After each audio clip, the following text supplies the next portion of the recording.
The president touting a manufacturing boom in the United States, meanwhile, saying that his trade agenda and tariff policies are helping bring production back to America. A new report suggests that while investment in new factories has surged, manufacturing jobs are not keeping pace as companies increasingly rely on automation and advanced technology.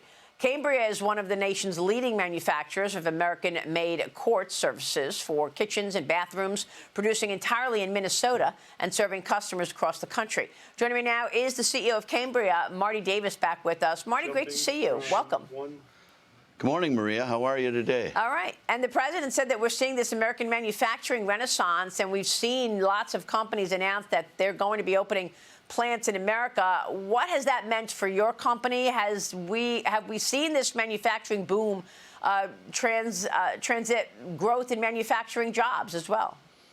Well, we've certainly seen a shift due to the president's policies in this area, certainly in his first term, and it's starting to resonate again in his actions.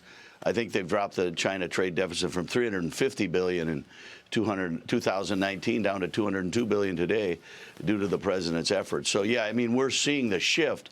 Onshoring is difficult. It's painful in some senses that it takes time, and there's disruption to the transition back after they stole our manufacturing under the Bush policies of 2001 and beyond, where we lost 4 million jobs in about 9 years.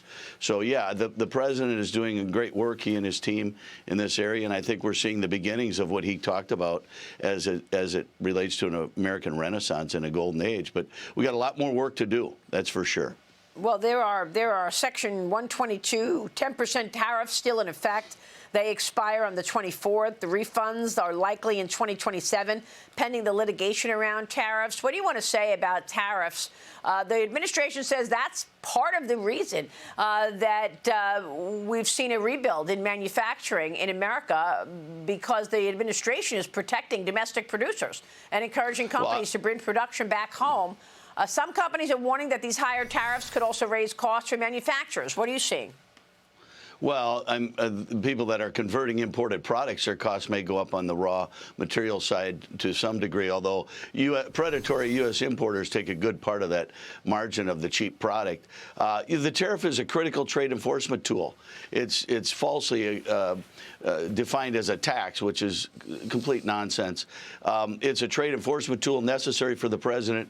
If you look at what we required of China and the Pacific Rim and the rest of the world, too, including what we should be doing with Canada, we open up our markets through our different trade agreements. China and the permanent favored nation status in 2001, Canada and Mexico with all these trade agreements that the president has appropriately unpacked, and they abuse those agreements. And the only way that we can, engage in enforcing and bringing accountability to their abuse of our trade agreements is through the tariff. And the president is obviously very keen in that area and very insightful in his knowledge and skill of how to execute that. The Supreme Court did him no favors and did our country no favors in their recent ruling. It was a terrible ruling. And the president and the Trade Commissioner, Jamieson Greer, they're finding ways to properly manage it to protect our country from what was a terrible policy from 1985 on, most especially during the George W. Bush years, where we offshored 4 or 5 million jobs due to a false, false policy that was going to promote westernization of the Pacific Rim into American free enterprise. And all they've done since then is doubled down on communism and the like and hijacked American free enterprise through our manufacturing sector. Mm-hmm. So how do things feel to you right now, Marty, in terms of the backdrop on the economy? Well, I think interest rates are too high. That affects certainly the car industry and our industry and the housing industry, but it's also the inflationary pull. You got to remember, when people talk about inflation and gaslight the inflation item around trade and President Trump's good work in the trade area, that's usually U.S. importers stoking that, predatory importers that are orchestrating all this dumping of product into the United States, and it's Wall Street, who benefit greatly from us paying interest on deficits of that nature. So I think interest is a big factor. The affordability issue is around energy and interest. I think the president understands that. But the overall economy in many sectors is holding strong. Yeah. All right. We will leave it there. Marty, great to talk with you and catch up. We so appreciate it. Thank you, Maria. Marty Davis joining us from Cambria.